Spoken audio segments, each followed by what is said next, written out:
My name is Robert Chen, and right now I'm watching the most entitled woman in North Carolina have a complete meltdown at my brand new security gate. Her white Lexus SUV is stuck behind $250,000 worth of pure calculated revenge, and honestly, the look on her face makes every penny worth it. For 7 years, Victoria Hayes has been cutting through my land like she owned it. 7 years of treating my retirement property as her personal expressway to the golf course. When I finally built a fence to stop her, she hit me with a $400 fine from the neighborhood association. My crime? Using eggshell white paint instead of pearl mist. Yes, those are real paint color names she demanded. That was her first mistake. Her second mistake was assuming a retired structural engineer wouldn't know how to fight back. What she didn't realize was that I'd been designing municipal infrastructure for 35 years, and I knew property law better than most lawyers. I'd been waiting my entire career for someone foolish enough to pick a legal battle with me. The horn on her Lexus just hit the 4-minute mark.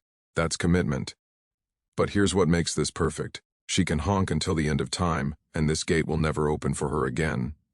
Because 2 weeks ago, I discovered something in the 1989 county archives that doesn't just prove she's been trespassing. It's about to destroy her entire reign as president of the Riverside Hills Community Association. And it all started with the most absurd paint violation in suburban history. Let me take you back 4 months. I'd just retired after 3.5 decades of designing water treatment facilities and reviewing building codes until my vision blurred. This was supposed to be my peaceful chapter. 18 acres of rolling meadows with a stream running through the property, enough space that I couldn't see another house unless I really looked for it. After 40 years of city life, this was my dream. Morning coffee on the wraparound porch, afternoons fishing in the creek, evenings watching deer wander through the tall grass. The biggest decision of my day should have been whether to read on the front porch or the back deck. I should have known better. Peace and quiet don't exist within a 30-mile radius of a power-hungry association president. The trouble began on my 4th Thursday morning. I was sitting on the porch, watching a pair of foxes play near the tree line, when I heard expensive German engineering crunching up my gravel driveway. A white Lexus SUV pulled up, and out stepped a woman who looked like she'd been assembled in a country club factory. Perfect highlights, designer athleisure wear that cost more than my monthly electric bill, and a smile that made you instinctively check your wallet. She introduced herself as Victoria Hayes, president of the Riverside Hills Community Association.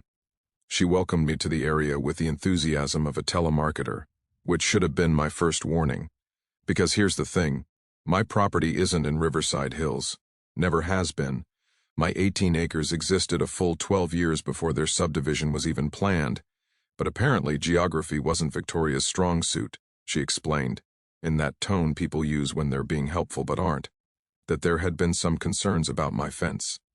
She gestured toward the simple chain-link barrier I'd installed around my vegetable garden to stop the deer from demolishing my tomatoes. According to Victoria, my fence violated community standards, which was interesting since I wasn't part of any community with standards about my personal property. She pulled out a tablet and informed me that association covenants required all fencing to be white vinyl, minimum 6 feet tall, with decorative caps on every post. My current fence, galvanized steel mesh, 4 feet high standard posts, was apparently destroying property values in ways that would make economists weep. Being polite and still adjusting to small-town life, I made the mistake of saying I'd look into it. I should have told her to get off my property. I should have explained that her association had zero authority over land that predated their entire development. But I was trying to be neighborly. That was my first mistake. 3 weeks later, the violation notice arrived via certified mail, all the ceremony of a court summons, $400 for unauthorized fencing, with additional daily penalties of $75 if I didn't comply within 45 days. When I called to explain that my property wasn't subject to their oversight, Victoria's friendly voice turned arctic. She insisted every property in the area fell under association jurisdiction.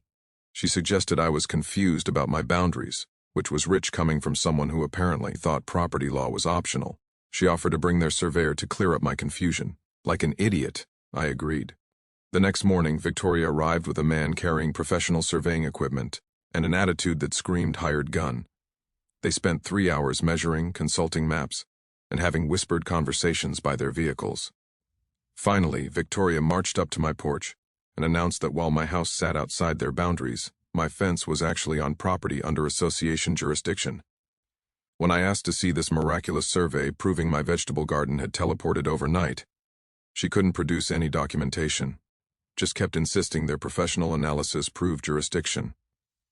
That night, I did what any self-respecting engineer does when someone tries to bury them in technical nonsense.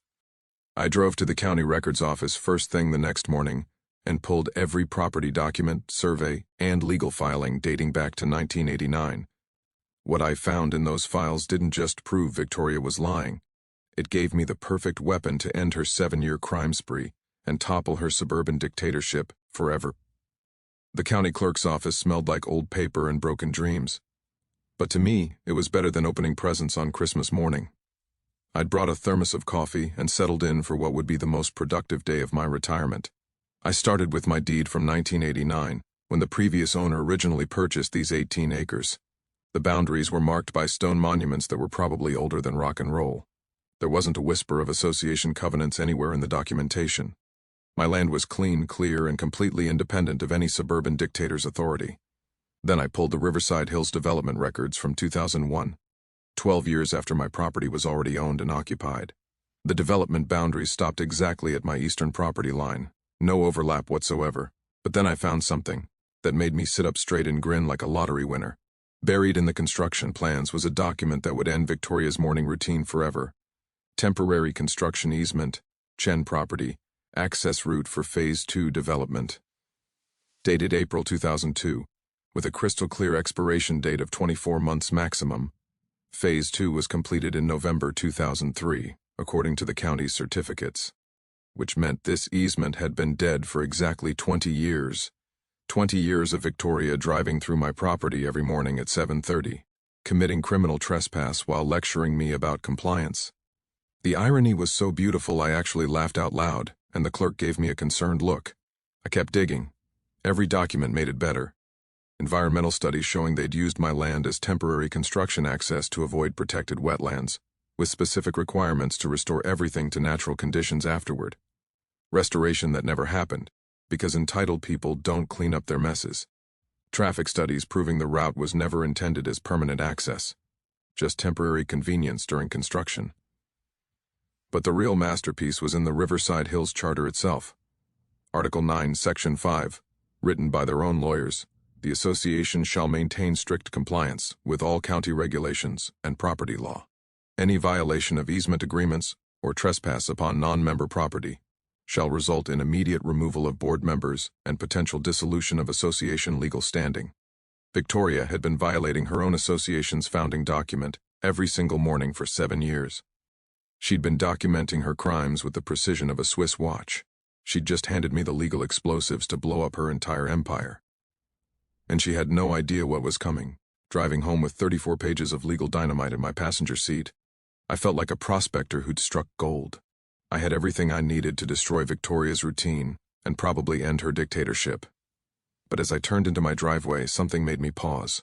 Fresh tire tracks were cutting across my back meadow.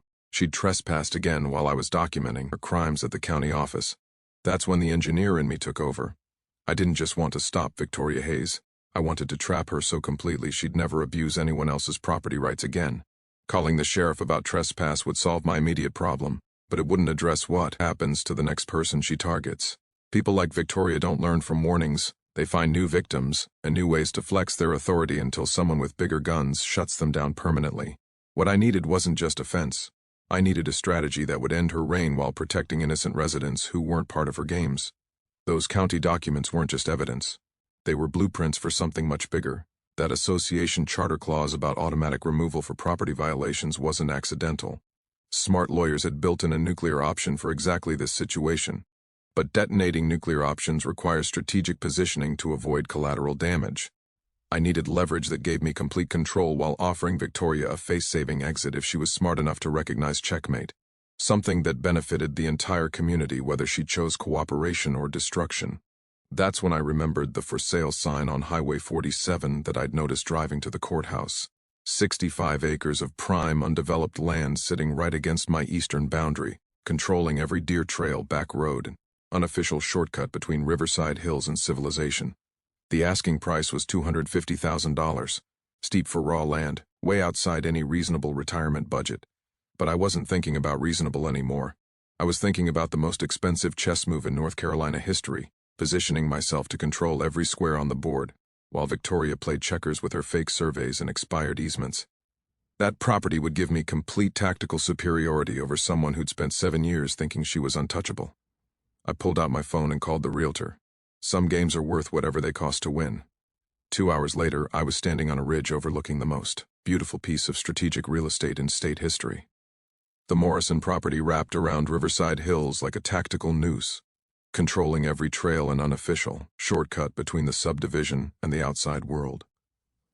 Most importantly, it controlled the exact route Victoria had been using for her 7-year crime spree. The realtor walked me through the boundaries, explaining the previous owner had used it for hunting.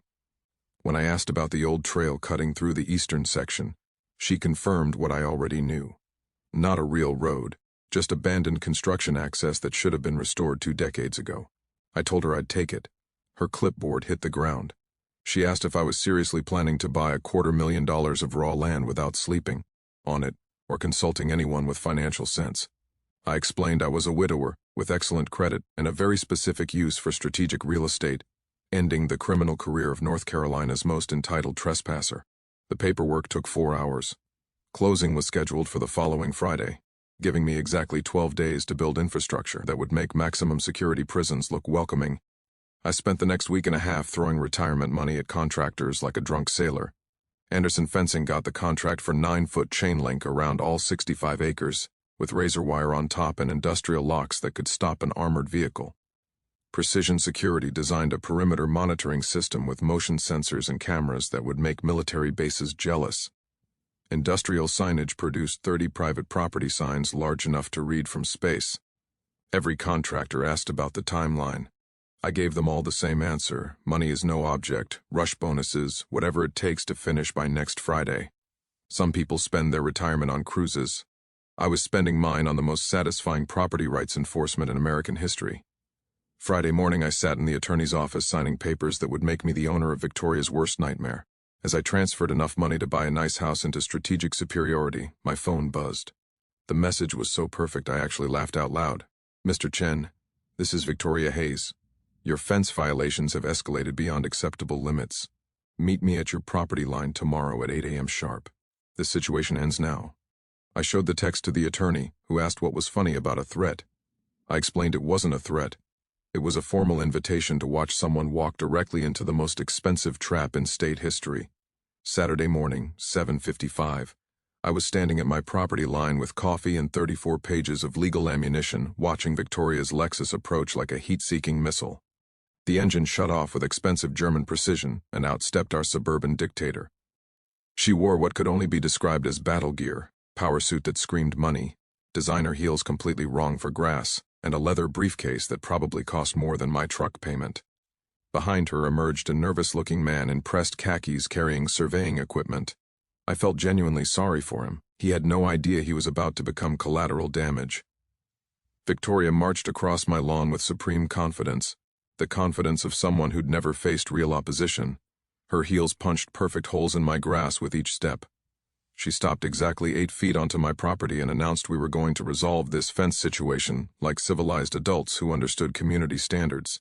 I took a slow sip of coffee and agreed, then casually mentioned she was currently committing criminal trespass by standing on my private property without written permission. You should have seen her freeze. Her perfectly composed mask cracked just enough to show the rage underneath, before she launched into a prepared speech about my fence violating community standards, me being deliberately uncooperative, and how I was interfering with established traffic patterns that benefited the entire neighborhood. When I asked her to clarify established traffic patterns, she said it out loud with complete confidence. Responsible residents had been using the convenient route through my back property for years to reach the main road efficiently. I pulled out my phone and started recording. Asked her to confirm on camera that she was referring to the route crossing my private property without any easement, agreement, or permission. That's when she opened her briefcase with dramatic flair and produced an impressively thick folder. She announced her legal team had prepared comprehensive documentation proving my interference constituted public nuisance under state law. She handed me 22 pages of the most impressively manufactured legal fiction I'd ever seen. Professional letterhead from a real firm, official-looking stamps. Enough jargon to choke a law school. It covered everything from adverse possession to prescriptive easement doctrine to community benefit standards. Someone had invested serious money in this elaborate pile of nonsense, and it would have been genuinely intimidating to anyone who hadn't spent the previous week learning what actual property law looked like. I flipped through while explaining they'd overlooked something rather important. When she demanded to know what, I pulled out my folder with the original temporary construction easement from April 2002. I read directly from the official document, access limited exclusively to development vehicle traffic during Phase 2 construction, with legally required restoration to natural conditions upon completion in November 2003. The easement had been dead for exactly 20 years. Every use since then constituted criminal trespass under state code, not continuous usage establishing prescriptive rights. Victoria's face went through about 8 shades of red. Her surveyor suddenly stopped setting up equipment and shot her an uncomfortable look, like he was realizing what kind of quicksand he'd walked into. She tried arguing that circumstances had changed over 2 decades, that property law was more flexible than I was suggesting. I patiently explained that's not how easements work anywhere in America. You can't establish legal right to someone else's land by consistently breaking the law for 20 years, regardless of how convenient it makes your commute. That's when she called the county planning department right in front of me, filing a complaint about illegal obstruction of a recognized public access route. I stood there enjoying the show, waiting for that beautiful moment when they'd explain no such public route existed anywhere in their records. After 7 minutes of increasingly frustrated questions, she hung up looking like someone had explained her entire worldview was fiction.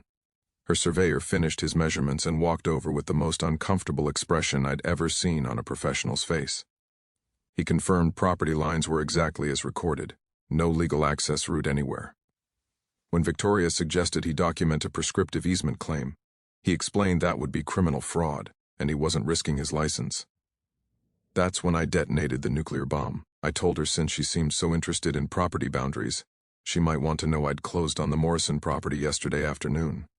Her face went white, actually white. She understood immediately what that meant. I now controlled every single access point, every shortcut, every unofficial route between Riverside Hills and the outside world. And Monday morning, construction crews would begin building the most comprehensive property security system in county history. She could honk at my gate until the heat death of the universe. It would never open for her again.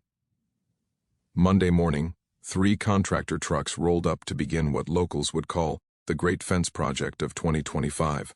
9-foot chain link sections going up faster than you could say property rights. Motion sensors every 100 feet.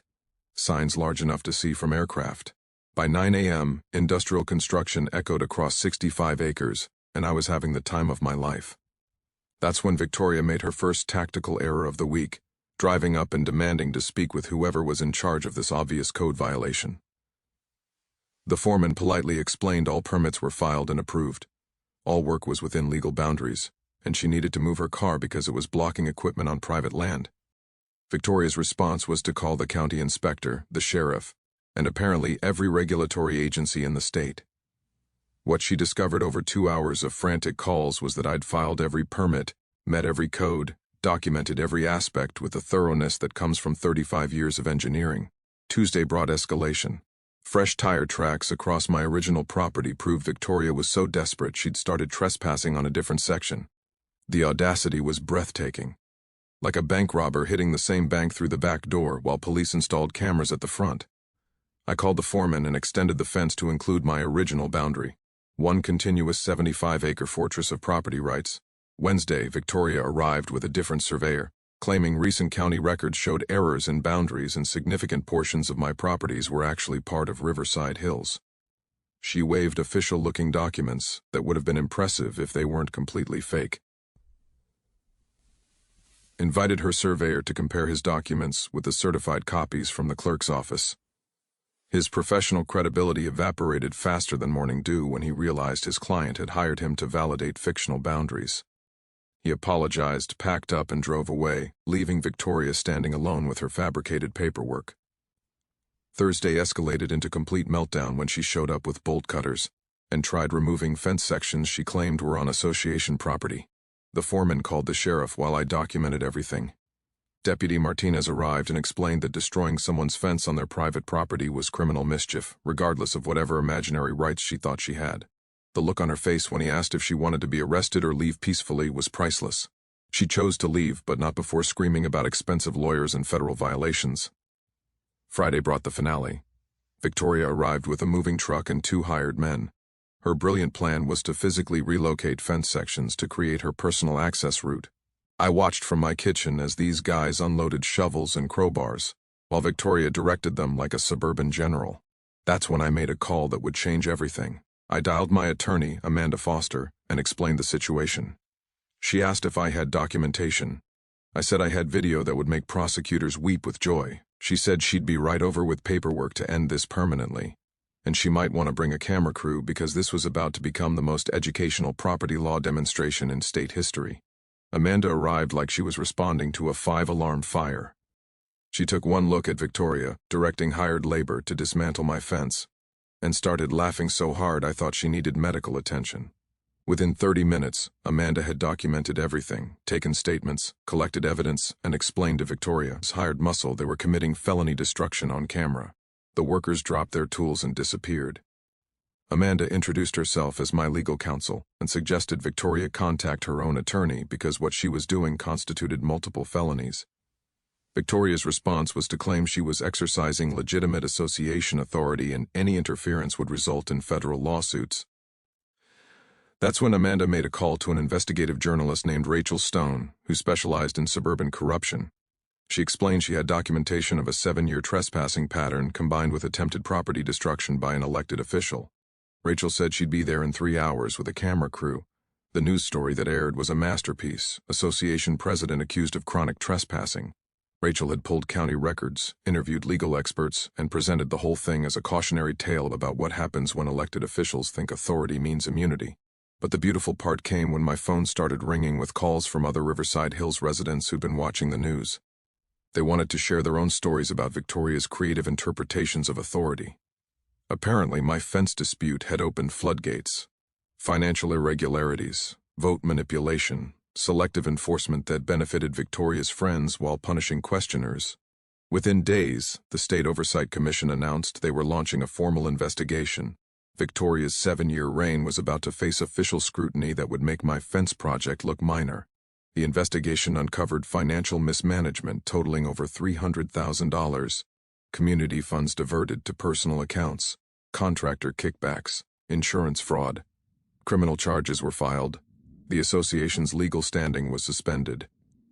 Every violation Victoria had ever issued, including my fence color fine, was officially canceled. The state receiver called a mandatory community meeting at the local center. Every resident was required to attend to hear the findings, vote on new leadership under official supervision, and address outstanding legal issues. I marked my calendar with the enthusiasm of someone who'd been waiting months to watch justice served with all the ceremony it deserved. Saturday afternoon arrived with crisp autumn clarity, and the community center parking lot looked like a suburban refugee camp as confused residents gathered to learn exactly how much damage their elected leadership had inflicted. I arrived early with Amanda and Rachel, who'd convinced her news director that this meeting would provide the perfect conclusion to her investigative series. The camera crews set up while residents filed in wearing expressions. It was systematic tax fraud that had been stealing money from county schools, emergency services, and infrastructure maintenance for at least 6 years. The federal implications were staggering. Mail fraud charges were being considered for using postal service to distribute fraudulent notices, wire fraud for electronic transfers of stolen funds, even organized crime violations for operating what federal prosecutors were calling an ongoing criminal enterprise disguised as community leadership. That's when someone in the audience asked the question I'd been waiting to hear. What about the property access issues that started this investigation, and specifically, what legal standing did the association have to enforce easement claims on private property outside their jurisdiction? Thompson's answer was music to my ears. She explained the association had no legal authority whatsoever over property outside their recorded boundaries, that the temporary construction easement had expired in 2003, and that any attempt to claim prescriptive rights based on 20 years of illegal trespassing would be laughed out of any legitimate court. But she wasn't finished destroying Victoria's legal foundation. The state investigation had also discovered that the association's own bylaws specifically prohibited board members from using association resources for personal benefit, including legal fees to pursue property disputes unrelated to legitimate community business. Every dollar Victoria had spent on lawyers to challenge my fence had been stolen from the Community Improvement Fund, making her legal threats against me a form of embezzlement in addition to trespassing. The meeting erupted into chaos as residents realized the full scope of corruption that had been operating under their noses. People were shouting questions about their own assessment irregularities, demanding to know which contracts needed to be canceled, and calling for immediate criminal prosecution of everyone who'd enabled this systematic theft. Thompson pounded her gavel and explained that criminal justice would proceed through proper legal channels, but the community's immediate priority was electing new leadership and implementing financial controls to prevent future corruption. The nomination process for new board members was like watching democracy in action, as residents nominated neighbors they actually trusted instead of whoever had the most expensive campaign literature. The voting was conducted under state supervision with paper ballots and independent counting, producing results that would have been impossible under Victoria's regime of proxy manipulation and procedural gaming. But the most satisfying moment came when Thompson read the final component of the state's corrective action plan. All property violations issued by the previous board were officially canceled. All fines collected over the past 3 years would be refunded with statutory interest calculated from the date of collection. Any legal actions initiated by the association against individual property owners were immediately dismissed with prejudice. My fence color violation was officially dead. My legal fees would be reimbursed by the state receiver. Victoria's entire campaign of harassment had been transformed into a criminal case that would follow her for the rest of her life. The room erupted into applause that lasted so long Thompson had to pound her gavel again to restore order. As residents filed out discussing the evening's revelations, Rachel approached me for a final interview that would conclude her investigative series. She asked how it felt to see justice prevail after months of harassment. I explained that sometimes the best defense against abuse of authority is simply knowing the law better than people who think authority exempts them from legal consequences. The real victory wasn't just stopping Victoria's trespassing or getting my fence violation canceled. The real victory was proving that property rights still mean something and entitled people cannot simply steal what they want through bureaucratic intimidation and fake legal authority. Sometimes you have to spend $250,000 in 3 months of your retirement to make that point. But some principles are worth whatever they cost to defend. As I drove home past my beautiful new fence with its motion sensors and security cameras, I couldn't help but smile at the thought of Victoria sitting in a county jail cell, contemplating her transition from suburban dictator to convicted felon. Justice had been served with all the ceremony it deserved, and my property rights were more secure than Fort Knox, thanks to the most expensive legal education North Carolina had ever provided to an entitled association president. 6 months after the most expensive property rights education in state history, I was standing on that same ridge, overlooking 65 acres of prime real estate that had transformed from a battlefield into something much more beautiful and meaningful for the entire community. The industrial fence and security cameras were still there, protecting the boundaries that had cost Victoria her freedom and reputation. But what had grown up around them was exactly the kind of positive outcome that makes expensive legal victories worth every penny of retirement savings. The new Riverside Hills Board, elected under state supervision and consisting of actual neighbors instead of power-hungry bureaucrats, had approached me in March with a proposal that restored my faith in what community leadership could accomplish when it wasn't corrupted by personal agendas and financial theft. They'd been working with the County Planning Commission to address the legitimate transportation issues that had made Victoria's illegal shortcut attractive in the first place, and they wanted to discuss creating a proper solution that would benefit everyone while respecting actual property rights. Their proposal was elegant in its simplicity and respect for legal boundaries. Instead of demanding illegal access through private property, they'd negotiated with the county to improve the main road infrastructure, adding a traffic light and turning lanes that would eliminate the 15-minute delay that had motivated 20 years of criminal trespassing. The project would be funded through legitimate community assessments approved by proper voting procedures, not stolen from community improvement funds through embezzlement. But the really beautiful part was their request to lease a small portion of my 65-acre property for a community emergency access route that would be properly surveyed, legally documented, and maintained according to county standards. They offered fair market lease payments, liability insurance, and a contract that could be terminated by either party with reasonable notice. Everything Victoria should have done 20 years ago if she'd understood that property rights require negotiation, not theft. I agreed to their proposal with one additional condition that would transform this property dispute into lasting community benefit. Instead of monthly lease payments, I wanted the association to establish a scholarship fund for local high school students pursuing engineering or law degrees, specifically for kids who might not otherwise afford college education. The money saved on lease payments would accumulate annually, providing educational opportunities that would outlast all of us and create positive impact for generations. The scholarship program launched in September with enough funding to provide full tuition assistance for 3 students per year at any state university. The first recipients were Maria Gonzalez, who wanted to study civil engineering like the retired guy who'd fought the association, and James Patterson, who planned to become a property rights attorney after watching how legal knowledge had triumphed over bureaucratic corruption in his own neighborhood. But the transformation didn't stop with emergency access and educational funding. 65 acres of prime real estate provides opportunities for community benefit that go far beyond resolving transportation disputes.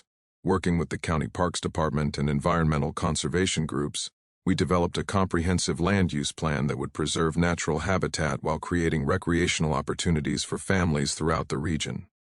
25 acres along the creek became a certified wildlife preserve, protecting the deer and turkey populations that had originally attracted hunters to this property. 20 acres were designated for community gardens, where families could grow vegetables and teach children about sustainable agriculture. 15 acres became a nature education center with walking trails and outdoor classroom facilities for local schools to use for environmental science programs. The remaining 5 acres, strategically positioned to control all access routes, stayed exactly as they were with industrial fencing and security monitoring, serving as a permanent reminder that property rights in America are not suggestions to be ignored by entitled officials who mistake authority for ownership. The cameras and motion sensors that had once been designed to catch trespassers now monitored the Wildlife Preserve and Education Center, protecting community assets instead of defending against community threats. The grand opening celebration in October brought together hundreds of families for the kind of community event that actually builds relationships instead of generating legal fees. Kids were running around the nature trails while parents toured the community gardens and environmental education facilities. Local news coverage focused on how property disputes could be resolved through cooperation and respect for legal boundaries, instead of years of expensive litigation and criminal prosecution. Rachel returned to cover the celebration for a follow-up story about positive outcomes from investigative journalism, interviewing families who were using the community gardens and students who'd received scholarship assistance.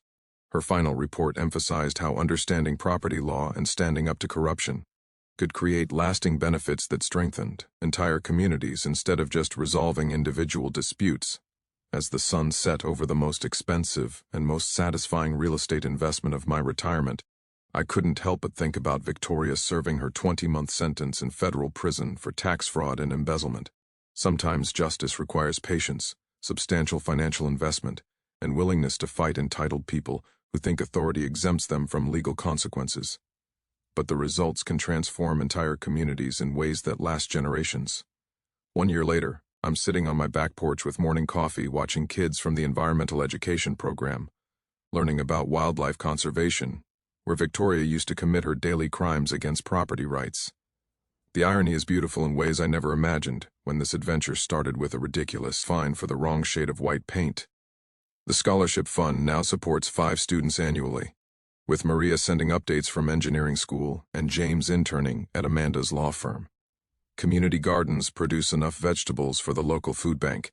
The wildlife preserve attracts birdwatchers from 4 counties who come to see species that disappeared during years of illegal vehicle traffic.